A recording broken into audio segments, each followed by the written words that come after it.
আজ আমার বাড়িতে নতুন একজন সদস্য এসেছে। সেই সদস্যের সাথে তোমাদের পরিচয় করে দিই।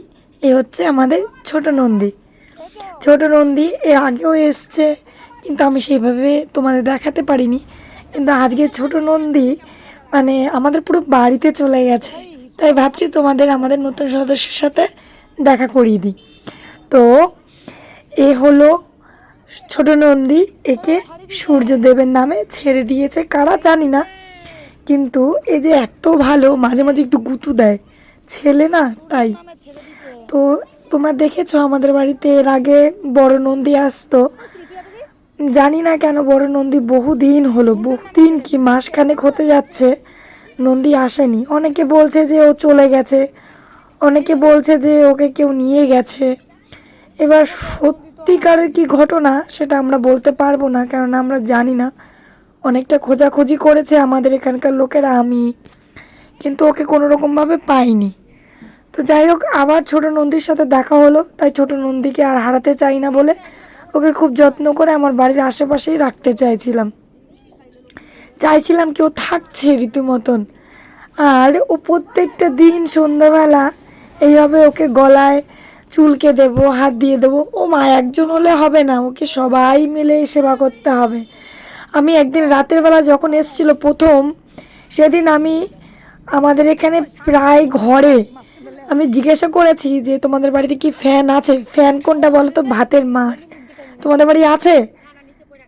এবং দু তিনটে বাড়ির থেকে সে ফ্যানও দিয়েছে, আমি সেই ফ্যান খাইয়েছি। সেই ভালোবাসার জন্য ও প্রত্যেক দিন আসে।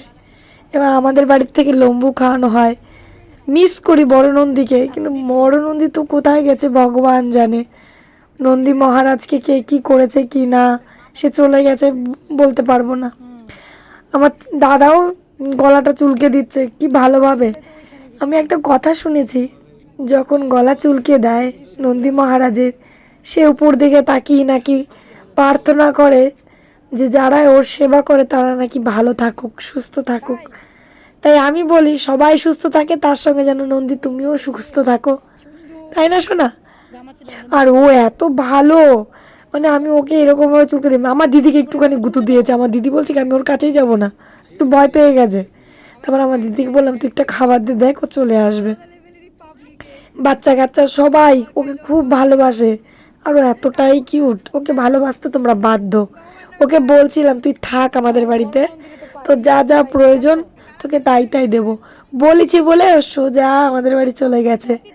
আমাদের বাড়ি গেছে, আমার মা ওকে বলছে তুমি থাকো, তোমাকে রাখবো। কারণ আমার মা বাড়িতে অনেক গরু ছিল, এখন তো নেই আমাদের বাড়িতে, কেননা আমাদের বাড়িতে নাকি গরু পোষা যায় না, মানে থাকে না, অনেকের থাকে না বাড়িতে, আরে থাকে না।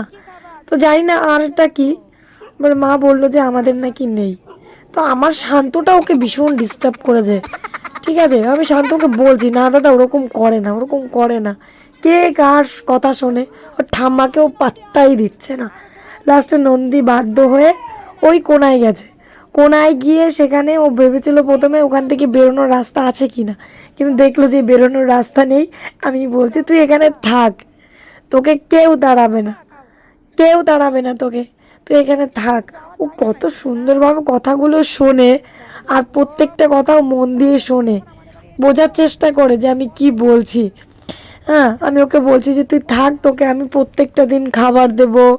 যেহেতু আমি ওই আমার ননা আছে, ওই পাশের বাড়ি পিসির ননা, গরুর বাচ্চা রয়েছে, ওই ননাকে আমি প্রত্যেক দিন খাবার দিই, আমাদের বাড়িতে তো হয় কম বেশি, সেইগুলো ওকেও দেবো ওকেও দেবো ভাগ করে। ওকে আমি বোঝাচ্ছি আর সুন্দর বুঝছে, কিন্তু ওকে বেশি ডিস্টার্ব করেছে আমার নাতি। মানে তার জন্য আমি খুব দুঃখিত ওর কাছে, আমি ওর কাছে ক্ষমাপ্রাপ্ত যে আমি আমার নাতিটাকে মানুষ করতে পারলাম না। ওটা এতটাই দুষ্টু, ওই যে মানে কি বলবো, আমার আর কিছু বলার নেই, এটা এতটাই বদমাস। নন্দীকে ভালোবাসা দিয়ে ওকে বললাম তুই বস, ও বসবে না, ও সেই দাঁড়িয়ে রয়েছে, আর আমার শয়তানটা শয়তানি করেই যাচ্ছে।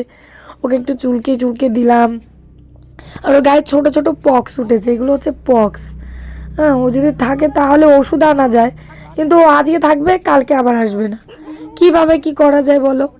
তো যাই হোক, আমি পিসির কাছ থেকে কিছু, যেহেতু ওর পিসির গরু আছে, পিসির কাছ থেকে কিছু মেডিসিন জিজ্ঞাসা করবো কি খাওয়ানো যায়।